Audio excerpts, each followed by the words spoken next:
কোরআন এবং হাদিসের আলোকে পরিচালিত কোন দলের পরিচালনার ব্যাপারে ওয়ার্ড নেতৃবৃন্দদেরকে কিভাবে কোন কাজ করতে হবে, কোনটা করলে ভালো হবে, কোনটা করলে সমাজে ন্যায় এবং হক প্রতিষ্ঠিত হবে, এই ব্যাপারে প্রশিক্ষণ দেওয়া হচ্ছে।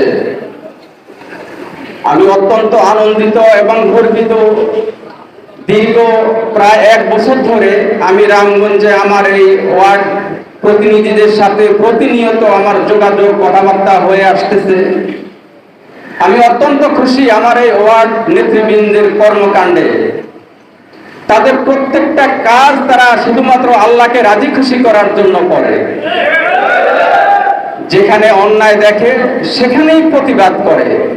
এইভাবেই হাঁটি হাঁটি পা পা করতে করতে আজকে তাদের এই পরিশ্রমের ফলে সারা বাংলাদেশের মধ্যে ইসলামী আন্দোলন বাংলাদেশ রামগঞ্জ উপজেলা শাখা একটা আইডলে পরিণত হয়েছে। সকলের মুখে মুখে ইসলামী আন্দোলন বাংলাদেশ রামগঞ্জ উপজেলা শাখায় কিভাবে অ্যাক্টিভিটিস পরিচালিত হয়, তারা জানতে চায় আমাদের ওয়ার্ডের এই নেতৃবৃন্দরা কিভাবে কাজ করে। আসলে আমাদের এই ওয়ার্ডের নেতৃবৃন্দরা সকলেই কেন্দ্র থেকে যেভাবে নির্দেশনা দেওয়া হয়, আমরা অতীতে দেখেছি প্রত্যেকটা কাজ তারা অত্যন্ত সুন্দরভাবে দায়িত্বশীলতার সাথে তারা সেটা করে আসে।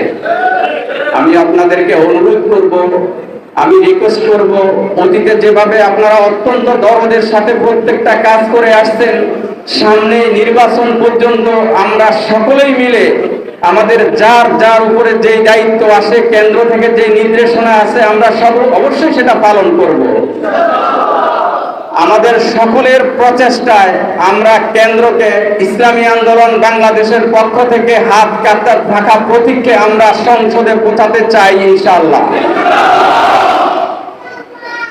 আপনাদেরকে আমি আজকে আমাদের এই অলির উপস্থিতিতে প্রতিশ্রুতি দিয়ে যাচ্ছি, নির্বাচনকালীন রামগঞ্জের যেই প্রশাসনই আসবে সেটা হবে ইসলামী আন্দোলনের বান্ধব প্রশাসন।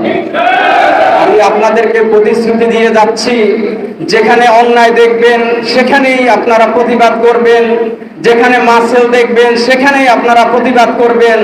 আপনি চোখ বন্ধ করে দেখবেন আপনার পিছনেই মোহাম্মদ জাকির হোসেন পাটোয়ারি সর্বশক্তি নিয়ে দাঁড়িয়ে আছে ইনশাআল্লাহ। এই প্রতিবাদ করতে গিয়ে আমার কোন নেতাকর্মীর যদি 0% কোনো ক্ষয়ক্ষতি হয়, তাহলে আমি আমার সর্বশক্তি দিয়ে আমি আমার এই নেতৃত্ব এই ওয়ার্ড কর্মীর আমার এই প্রতিনিধির পাশে আমি সারা জীবন থাকব। এমন যদি হয়, আল্লাহ মাফ করুক, আমার এই প্রতিনিধি সে আল্লাহর জমিনে আল্লাহর আইন বাস্তবায়ন করতে গিয়ে শাহাদাতের তামান্না বরণ করতে, তার পুরো দায়িত্ব আমি জাকির হোসেন পাটোয়ারি বহন করবো ইনশাআল্লাহ। আপনাদেরকে অসংখ্য ধন্যবাদ। আপনারা সকলেই এত স্ফূর্তভাবে এত সুন্দরভাবে আজকের এই প্রোগ্রামে উপস্থিত হওয়ার জন্য আপনাদের সকলেই প্রচেষ্টায় আমরা সকলেই প্রতিজ্ঞাবদ্ধ হব, এই রামগঞ্জের হাত পাখাকে আমরা অবশ্যই সংসদে নিয়ে যাব ইনশাআল্লাহ। আসসালামু আলাইকুম ওয়া রাহমাতুল্লাহি ওয়া বারাকাতুহু।